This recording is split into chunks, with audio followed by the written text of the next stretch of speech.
We have major breaking news to talk about this midday. 3 children who were abducted out of Virginia Beach here are in the hospital right now following this morning's Amber Alert. It ended with a crash in Prince George's County, Maryland, just outside of D.C. This here is brand new video of police on the interstate after we're told the suspect, Dana Plummer, who is the children's father, was caught 4 hours away with those 3 children in his car abducted. Right now, we are working with our affiliate stations to piece together what happened. This all started with a stabbing and abduction on J.R. Court off of Virginia Beach and Wesleyan Drive. We first told you about this as breaking news on Wavy News 10 today. Again, we have team coverage of this investigation, starting with 10 on your side's Ashley Knight, who was live outside the home where this all started. Ashley, such a heartbreaking story.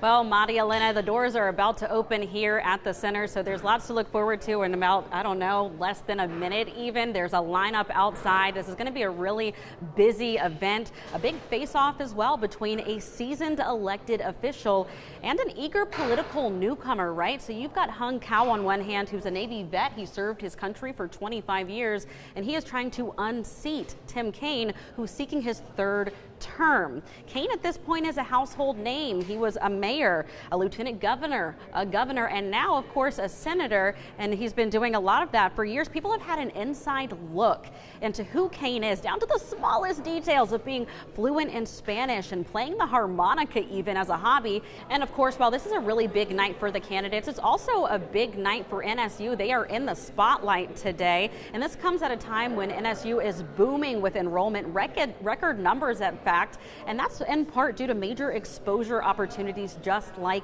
this one. With that being said, let's send it over to our Andy Fox, who's been talking to students all day long. Andy, what are they saying, and how's the line looking out there?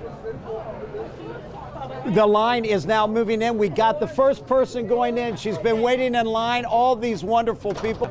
We're getting ready for this for 2 candidates who've never met each other, and they're going to meet for the first time on Wavy TV 10, and they're going to meet on this stage here. Aisha, they're coming into you. Back to you. Andy, thank you very much. Yes, they are coming in, certainly using this scene behind me as a bit of a backdrop for some photo opportunities right now. And again, this all starts in about an hour. Lots of big news right here on Wavy TV 10. It was a shot spotter alert on October 15th, 2023 that first sent Newport News police and firefighter medics to Garden Drive. When they got there, they found 39-year-old Quandrell Williams of Smithfield with a gunshot wound behind this home. Williams was transported to a local hospital where he died 10 days later. That's the story the city shared with the community. But the story 10 on your side uncovered might lead one to question why the city didn't share more. On March 4th, we received an anonymous email. It claimed a man who was shot wasn't transported for medical treatment immediately upon arrival of first responders. Rather, the message alleges the victim was left to sit there for nearly an hour with no medical care at all. We went to work to see if there was any way this could be true. Dozens of emails, phone calls, information requests, and door knocks later, we connected it to Williams' homicide case. All ultimately leading us to this interview with Police Chief Steve Drew and Interim Fire Chief Wesley Rogers, where for the first time, they're admitting some of the allegations made in that email did happen. When medics responded and they found Mr. Williams, they declared Mr. Williams deceased.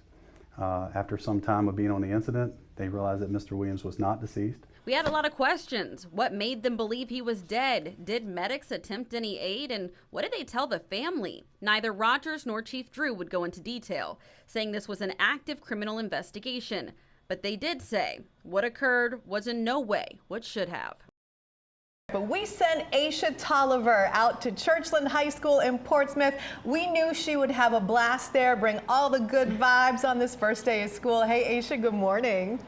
Katie, good morning. Outside of the bugs trying to eat me alive, we are doing so good this morning. And behind me even, I don't know if you can tell, but there's some cheerleaders getting ready by the front doors because the marching band and the cheerleaders are going to welcome students into the hallways here, again, at Churchland High School in Portsmouth. So we're going to have that coverage. And you know, when some music gets going, we're just going to have a blast here on the morning show. So definitely excited for that.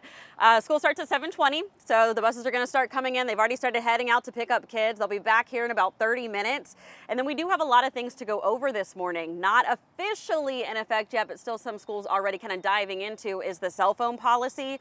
We've been talking a lot about that. This was implemented by Governor Glenn Youngkin. No cell phones in the classrooms. They have to be off.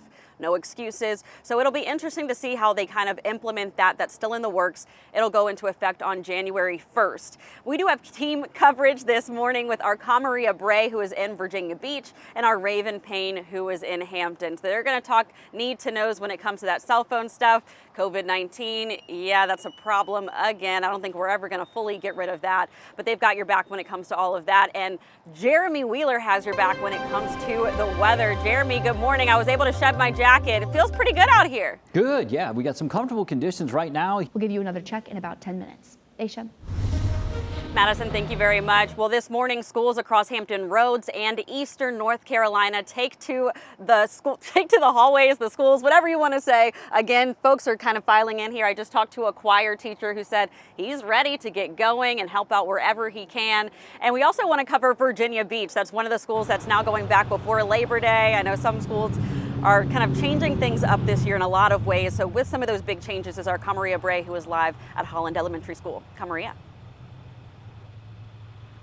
Hey, Aisha. Yeah, we're at the home of the Huskies where the school bell rings at 8 o'clock this morning. We are just minutes away from the bell ringing at some of the major districts, and that includes Churchland High School in Portsmouth, and that's where we find 10 on your sides, Aisha Tolliver. Aisha, good morning. You've got a lot of fun happening behind you there, all those pretty girls. I sure do. It's taking me back. I used to be a cheerleader back in the day, okay?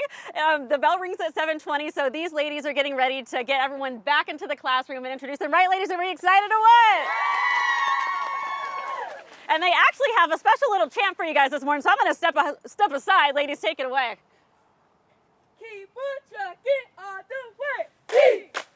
T-R-U-C-K, keep on trucking all the way. T-R-U-C-K, keep on trucking all the way. So they brought the energy. Students just got to bring their backpacks and get into the classroom, right? So very exciting time out here. And we have team coverage for you with our Camaria Bray, who's in Virginia Beach, our Raven Payne, who is out in Hampton. And there's some big changes when it comes to cell phones, when it comes to school lunches, this and that. So we're going to talk to them a little bit later in the show. But that is a wrap for me at this moment. I want to get in. Can I have some pom-poms, ladies? So let's see. All right. Katie, Laura, back to you. I was like, is Aisha about to do a split? Hold on. She could. She can do anything if I know Aisha Tolliver. Brett, thank you. Yes, I was directly in front of the jury, so on that front row on the very side corner, so I had a clear view of the monitor and the 7-year-old's testimony. I will not be naming this little boy just due to the sensitivity of his age, but I do want to walk you through what we've heard so far. The little boy really wasn't even barely big enough to see over the table. That's how little he was when he was sitting there in that monitor. He had a bow tie on, he was dressed up, and he was put himself together very well. They asked him things at first like, who's your second grade teacher? So he is a second grader. Do you know your ABCs? Do you know how to read? Do you know what's true and what's not? And he said, true is what's real, false is what's not. So that's kind of where we are right now. Very emotional testimony, just as a little boy, how brave you have to be to go up and take the stand like that. And a couple of times he corrected the attorneys on name pronunciations and spellings of that sort. Very smart little boy. But we'll be hearing more from Chris Horn later. He's also in the courtroom listening to that same testimony.